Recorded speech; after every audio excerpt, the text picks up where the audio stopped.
So ayun, return to office kami today, kaya mag-aayos ako. Kailangan daw namin mag-bread kasi nga Valentine's, 'di ba? Ewan ko ba, ang dami kong pulang damit nakaraan nung bago ako mag-birthday. Ngayon kailangan ko sila. Wala akong mahanap. So ayan, nag-t-shirt lang ako for today's video.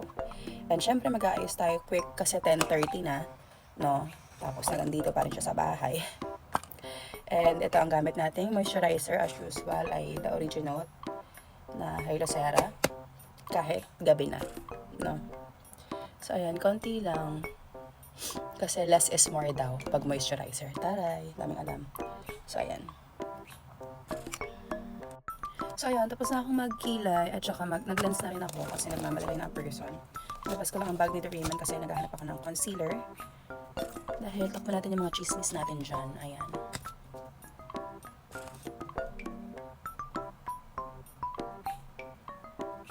Yan ko kailangan ko na ulit magparagis tea. Kasi nagbe-breakout na naman ako. Ang tagal kasi ng order ko, hindi pa dumadating. Naubos ko na kasi yung 1 pack ng Paragis. Yung brand ni Alex Gonzaga. In fairness, maganda siya. Magandang inumin. Para sa mga trentahin. Ay, trentahin yun. So, yun, mag-spray lang ako ng Dazzle Me. Ayun. And patutuyuin ko lang siya. And after nyan, alam niyo na, magsa-sunscreen tayo kahit gabi na. Siyempre, ang Adorn Tinted Sunscreen ating gagamitin. Buy one, take one pa rin to sa life. Gusto nyo, ha? Ganda nito. Tinted na siya.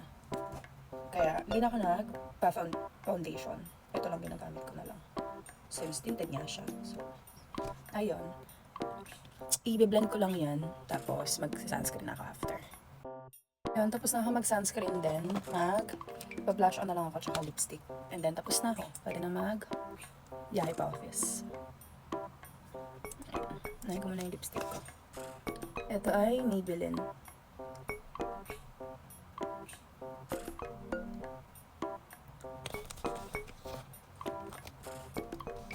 Ayan.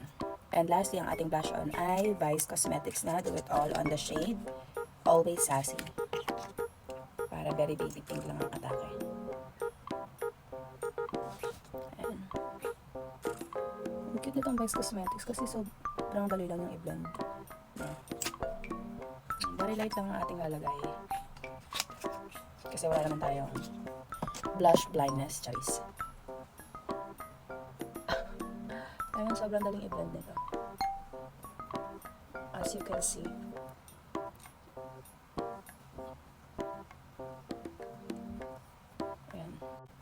Ayan, tapos na. Imbis ako matigawat ako here, oh. So, ayun, last na. And then, maglalagay ako ng konting powder blush. For powder blush, ito ang O2O. Very pink din siya. Here. Number 5.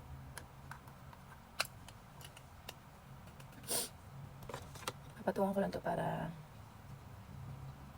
hindi siya super daling matanggal.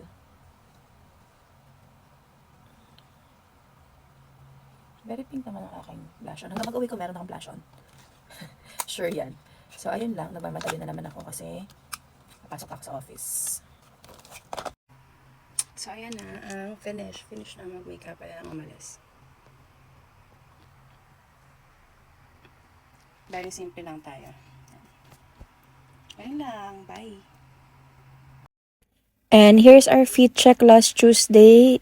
Thank you for watching. Bye!